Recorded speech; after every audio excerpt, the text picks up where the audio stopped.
Évite ces 4 erreurs si tu ne veux pas rater ton orientation partie 2. En numéro 1, rester dans ton coin. C'est-à-dire de ne pas en discuter, rencontrer ou demander de l'aide. Tout planifier dans ta tête ne permet pas de confronter ton projet à la réalité. Il est tout à fait normal de se sentir dépassé par le processus d'orientation. C'est pourquoi il est essentiel de demander de l'aide à des conseillers en orientation, à des mentors ou encore à des professionnels du domaine. Ensuite, ignorer les tendances du marché. Si la filière que tu choisis a très peu de demandes et de débouchés en termes d'emploi, il vaut mieux que tu le saches dès le début de tes études pour pouvoir agir, soit en créant ta propre activité ou en cherchant tes propres clients par exemple. Retrouve notre vidéo sur les métiers d'avenir dans la playlist Edukia. Erreur numéro 3.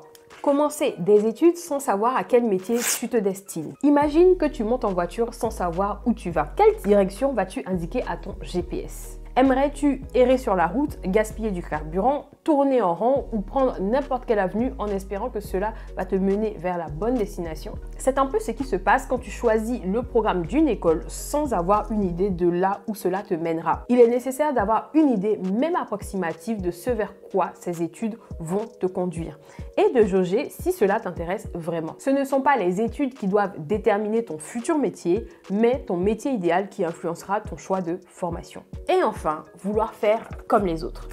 Parfois, on est assez tenté de vouloir faire comme ses amis, de suivre les modes et les tendances, en choisissant la même formation. Pourtant, c'est une erreur qui peut te fermer des portes et t'empêcher d'accéder à une filière qui te conviendrait mieux. Alors, inutile de faire du droit uniquement parce que tous tes amis veulent devenir avocats.